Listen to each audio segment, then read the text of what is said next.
check in with Quincy Mayor Thomas Koch for our weekly City Hall updates. And Mayor, I think we have you on the line. Good morning. Good morning. How are you, Joe? I'm well. How about yourself? Doing fine, thank you. Even though it's only 15 degrees outside. Yeah, what can you do? Before you know it, we'll be squawking about the heat. I can't wait for that. Squawk away. We should talk about the impending sale of Eastern Nazarene College. Mayor, I had a chance to chat with the college president yesterday about that, and it looks like it's a done deal. Yeah.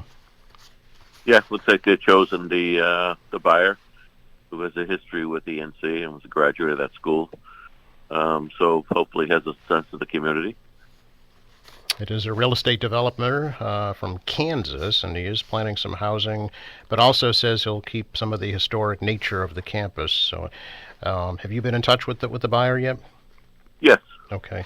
Yeah, we had one conversation, and I just reminded him that it's a heavy residential neighborhood, and I don't want to see it overly built. So, does this align with your hopes for developing senior housing at that site?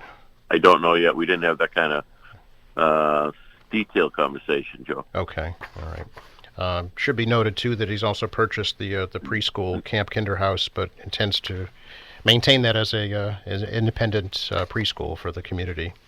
That would be a huge loss if we lost that place. Yes. I mean, we already have waiting lists everywhere for kids' early childhood education. So that would have been a tremendous loss. So I'm pleased on that piece anyway. Sure. And Mayor, as promised, you followed through with a lawsuit against the Department of Environmental Protection in Suffolk Superior Court about the plans for the Long Island Bridge out of the city of Boston. Yeah, we're going to keep the pressure on, as I said from day one, Joe. Every possible way to put an obstacle in the way of Boston to build that bridge. We have done, we'll continue to do. And we've been successful in sending it out over the time, that's for sure. So, you know, it's the same issues as far as the city's concerned, and it's still the Globe recently had a big editorial why it didn't seem to make a whole lot of sense, and nobody seems to think it makes a whole lot of sense, but they continue to move forward to try to get the permitting. So I'll see what happens, but we're in a good place. So, did your hope to kind of extend this out long enough that a ferry service is actually developed? Well, my hope is to kill the bridge. Okay. So they can't get into the minds of the strategy of the people of Boston. Boston is in terrible shape financially, revenue-wise. I don't know how they can keep this on the table. Several $100 million for a bridge, several $100 million for the buildings. I don't know where they find that kind of money, honestly. The commercial market is way off. Boston's got seriously hit by that. So the next couple of years, revenue-wise, going to be challenged. There's going to be a lot of abatement requests and settlements and lawsuits as far as real estate goes. So I'm not really clear what their strategy is in continuing to pursue Boston. And I still don't get it. They ferry kids all during the summer every day out to the Long Island. And if they can ferry for one purpose, I don't know why you already have a ferry service in place. Why couldn't you ferry for other services that you're going to do out there? So I just think it's cost prohibitive. And But again, they own the island, so I can't tell them what to do, what not to do, but I can certainly use the process to keep them from doing something that we don't want to see happen there. Mm-hmm. I know I've asked you before, but speaking of costs, are you concerned about the legal cost to Quincy for fighting this? No, it's really it's short money for such a major issue and a quality of life issue for the people Squantum and North Quincy. So I have no problem with that. Okay. Can we also speak, Mayor, about, as you know, a lot of questions come to the surface recently about plans for two statues adorning the new Quincy police station, and your feelings about those concerns.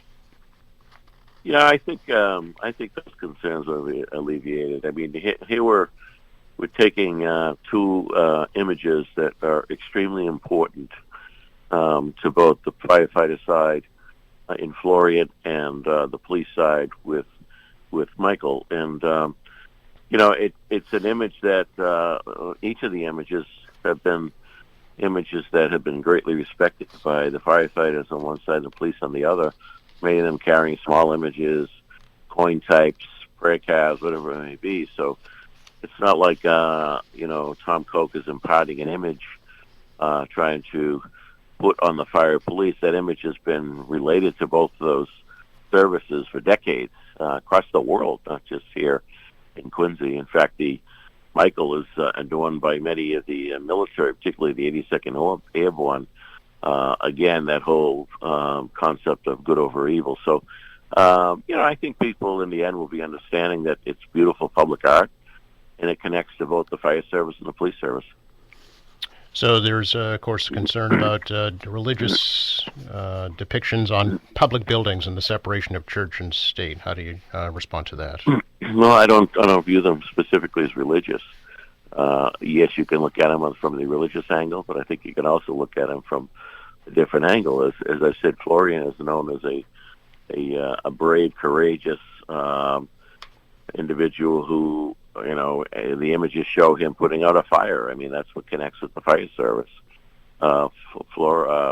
Michael is shown with his foot on the head of Satan, a demon, which is kind of the good over evil image. And that's what both of the police and fire services have used those images for decades and decades. So I think they're a nice addition. They speak to the firefighters and the police officers on both sides. And, I think that there'll be those that will always interpret things they want to interpret them. But let's say let the police and fire departments, let them decide if they want them or not. Well, as you're aware, retired officer, Ward 5 Councilor Dan Minton is particularly concerned about the depiction of St. Michael, calling it an us versus them attitudes, with the department's humanitarian efforts and daily interactions and solid reputation of compassion. He suggested an alternative, maybe just a regular police officer. I listen, everyone's entitled to their opinion. I think that that interpretation is a loose one, and I don't agree with it. Again, the council's entitled to his opinion. He doesn't speak for the retired police nor the active police department members. And concern about the cost also, $850,000. Was this included in the proposal that was approved by the city council, the funding proposal?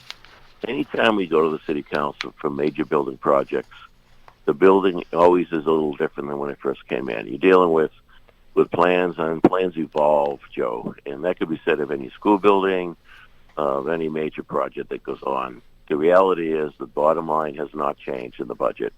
I think the cost is 0.5% of the entire project. It's beautiful public art.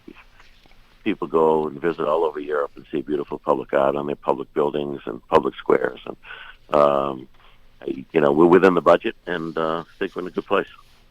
Where will these statues actually be situated on the building, Mayor? On the facade of the building. At the entrance? Facing C Street. C Street. On each of the ends of the main portion of the building. I see. So, and is there still plans for a park there as well, in front facing C Street? Yeah, once the old police station comes down, which I don't think anybody will miss, so maybe Council Minton will, but that corner will be a beautiful green space. That building was ugly when it was built. It was made further ugly when the addition was made in the 80s, and it was not conducive to a department our size at all. So I don't think anyone's going to miss that building.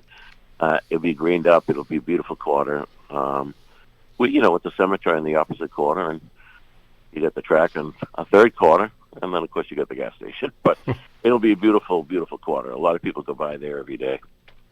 And is it still on track for an October completion date? That's my understanding. I haven't heard anything different from the team. Very good. Now, that's the building. Yes. So the park won't be done. The building has to be finished for us to move into the building, and then the process of taking down the old station will begin. I see. Okay. Finally, Mayor, it's President's Day next Monday, and there's a big celebration planned at Quincy Center.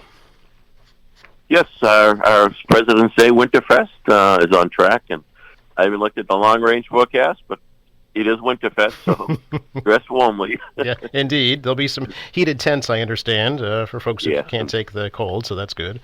Yeah, at least give them a break from it. Absolutely. But my gosh, noon to 7 is the schedule on the Hancock Adams Common, and there are just a plethora of things from ice sculptures to dinosaur shows to jugglers to live music. I mean, you've got it all here. Again, we're a family-friendly city, Joe, and I'm proud of all the events we put on, so families can take advantage of it. And anyone, of course, our kids are grown, but anyone with kids, when it comes to school vacations and time off from school, families look for things to do with the family and try to look for things that are, not too expensive. So I think this is another nice gesture to people of Quincy, and visitors alike can come and enjoy it, but really geared for families of Quincy. Yeah, it'll have a kind of a Quincy 400 overtone to it, I'm sure as well. Oh, for sure. John McDonald got the message. He's he works hard on these things. Yes. He's part of the whole 400 group. Excellent. Appreciate your time as always, Mayor. Stay warm. You also. All right. Have a good day, Joe. You too. Bye-bye.